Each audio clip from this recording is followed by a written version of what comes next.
Hello everyone, welcome to our YouTube channel keep it simple. आज के video में हम बात करेंगे ब्लॉक डील और बल्क डील के बारे में। अगर आप एक्टिव ट्रेडर हैं तो आई एम श्योर कि आपने इन दो टर्म्स के बारे में जरूर सुना होगा। और आप कई बार हैरान होते होंगे कि भाई एक्सचेंज को कैसे पता लगता है कि आज किसी बड़े इन्वेस्टर जैसे कि राकेश झुनझुनवाला जी ने इस कंपनी के इतने शेयर खरीदे, इतने शेयर बेचे। तो हम इस वीडियो में डिस्कस करेंगे कि ये डील्स क्या होती हैं और एक्सचेंज को इनके बारे में कैसे पता लगता है। और आगे बढ़ने से पहले अगर आपने अभी तक चैनल को सब्सक्राइब नहीं किया है तो प्लीज सब्सक्राइब करके हमें मोटिवेट कीजिए।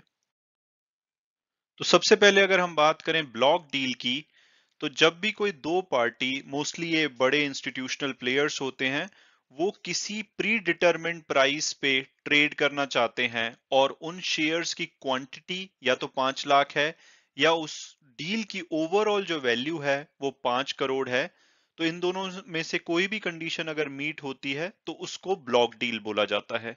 और इस डील को करने के लिए जो ब्रोकर होता है वो एक सेपरेट विंडो प्रोवाइड करता है, ताकि वो दो जो पार्टी हैं वो आपस में ट्रेड कर पाए, उसमें हम और आप ट्रेड नहीं कर सकते हैं।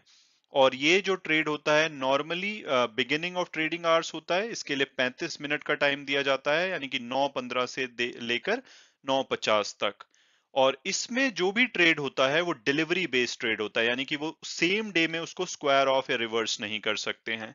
और जो इसका प्राइस होता है वो मैक्सिमम 1% का वेरिएशन दिखा सकता है प्रीवियस डे के क्लोजिंग से। तो यानी कि आज अगर कोई शेयर किसी प्राइस पे क्लोज हुआ है, मान लो 100 रुपए पे, तो कल जो उसकी ब्लॉक डील होगी वो या तो 101 रुपए तक हो सकती है या 99 रुपीज तक। और इसके बाद अगर आप ये पूछेंगे कि भाई एक्सचेंज को इसके बारे में कैसा पता लगता है, तो इसके बारे में जो ब्रोकर होता है उसको जो भी सारे डिस्क्लोजर होते हैं, यानी कि जैसे स्टॉक का नाम हो गया, जिसने भी बाइंग और सेलिंग करी, और क्वांटिटी जो भी बेची गई खरीदी गई, और जो इनके बीच में प्री डिटरमिन्ड प्राइस था, उन सब की इंफॉर्मेशन ब्रोकर को एक्सचेंज को इमीडिएटली देनी होती है जैसे ही ये डील होती है। और एक्सचेंज की ये ड्यूटी बनती है कि वो उस इस जो भी ब्लॉक डील हो उसको क्लोजिंग आवर्स के बाद अपनी वेबसाइट पे पब्लिश करे। तभी आप देखेंगे कि एक्सचेंज पब्लिश करता है और उसी को बहुत सारे मीडिया हाउसेस अपने रिपोर्ट्स में फिर फर्दर दिखाते हैं कि आज ये ब्लॉक डील्स हुई थी। तो अब अगर हम बात करें बल्क डील की, तो बल्क डील उस ट्रेड को बोलते हैं जिसमें कि जो शेयर्स बेचे या खरीदे जा रहे हैं वो किसी कंपनी के टोटल लिस्टेड शेयर का मिनिमम 0.5% हो, यानी कि 0.5% से ज्यादा हो।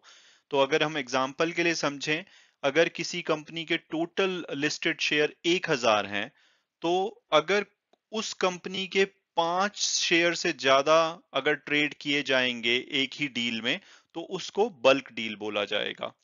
और बल्क डील में और ब्लॉक डील में ये डिफरेंस होता है कि ब्लॉक डील के लिए एक सेपरेट विंडो प्रोवाइड की जाती है, वहां पे आम शेयर होल्डर या दूसरे शेयर होल्डर जो होते हैं वो उसमें ट्रेड नहीं कर सकते। लेकिन bulk deal normal trading window में होती है, जो कि ब्रोकर के द्वारा प्रोवाइड की जाती है, और इसमें कोई भी पार्टिसिपेट कर सकता है। और इसमें भी ब्रोकर की रिस्पॉन्सिबिलिटी बनती है कि वो जो इस ट्रांजैक्शन की डिटेल है वो स्टॉक एक्सचेंज को बताए जब भी ये होती है। और जैसे ब्लॉक डील में क्या होता है कि ये विजिबल नहीं होती क्योंकि इसके लिए सेपरेट विंडो प्रोवाइड की जाती है। लेकिन बल्क डील के केस में ये विजिबल होती है, कोई भी इसमें पार्टिसिपेट कर सकता है। तो अब अगर बात की जाए कि भाई इसकी सिग्निफिकेंस क्या है, हमें इससे क्या फायदा होगा कि अगर कोई दो इन्वेस्टर आपस में ट्रेड कर रहे हैं, तो इसकी सिग्निफिकेंस ये है कि नॉर्मली इसमें बड़े इन्वेस्टर इन्वॉल्व होते हैं, इंस्टीट्यूशनल इन्वेस्टर इन्वॉल्व होते हैं। तो उनके पास ज्यादा रिसोर्सेज होते हैं एक कंपनी की परफॉर्मेंस को, वैल्यू को इवेल्युएट करने के। तो उनकी डील के हिसाब से कि भाई वो किस प्राइस पे कर रहे हैं, किस शेयर में कौन खरीद रहा है कौन बेच रहा है, उसके बेसिस पे रिटेल शेयर होल्डर जो होते हैं जिनके की इतने रिसोर्सेज नहीं होते, वो आइडिया लगा पाते हैं कि किसी शेयर की आगे फ्यूचर ग्रोथ क्या रह सकती है। उम्मीद करता हूं कि आपने इस वीडियो को पसंद किया होगा और कुछ नया जाना होगा। Thanks so much for watching it and God bless you all.